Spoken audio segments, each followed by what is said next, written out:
So, dito nga po mga kalingap mga ka-EDC pambihira. Kuya Bal hindi pumayag na maghiwalay si hubby at wifey. So, yan po yung ating pag-uusapan po mamaya mga kalingap mga ka-EDC.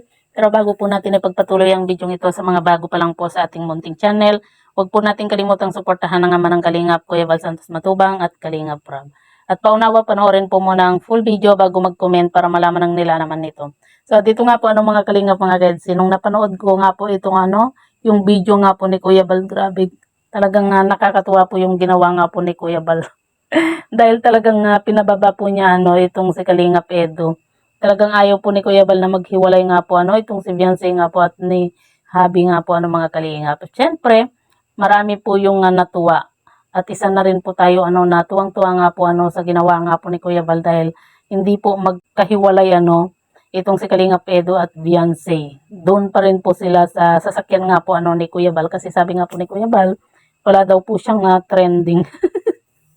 Kaya dapat daw doon po yung EDC nga po sa kanya, Kaya marami po yung tuwang-tuwa nga po, talagang paulit-ulit ko rin pong pinanood nga po yung part ng video na ito kung saan hinanap po ni Kuya Bal nga po itong si Kalingap Edo at talagang pinababa nga po niya ng sasakyan.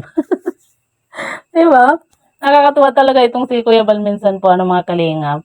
Para siyang gaslighter nga po Kasi minsan po mga Kalingap kapag kayong talagang pagka marami po yung naiinis or nagagalit, mas lalo po niyang ginagalit nga po Kaya minsan nakakatuwa po itong si Kuya Bal mga Kalingap. Talagang lahat po ng video po ni Kuya Bal may pampagood vibes po Marami nga po tayong nababasa nga po at talagang tuwang-tuwa din po sa ginawa nga po ni Kuya Bal nga po mga Kalingap.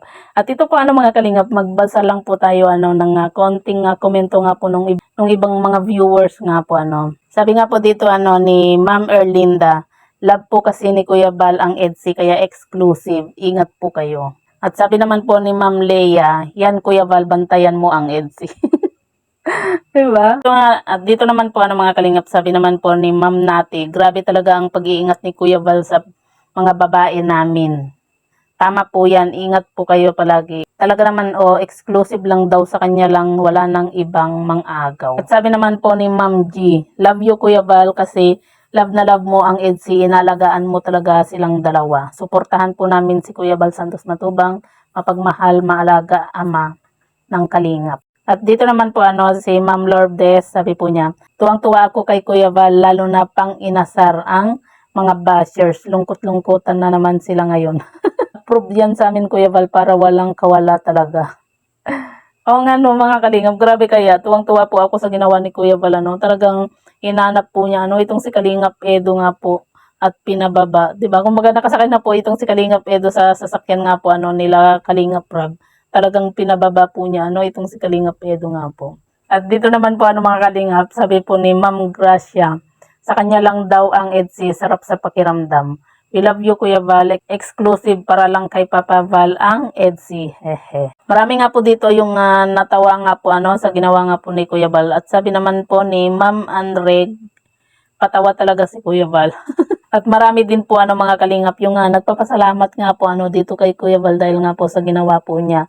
Na talagang hindi po niya pinaghiwalay nga po itong magjowa nga daw po sabi nga po niya, 'di ba? Magjowa daw po sila So, yan po mga Kalingap mga ka-EDC, sa mga hindi pa po nakapanood nga po ng video na ito sa live nga po ni Kuya Bal, panoorin nyo na po at talagang matutuwa po kayo sa ginawa nga po ni Kuya Bal dito kaya Kalingap Edo nga po.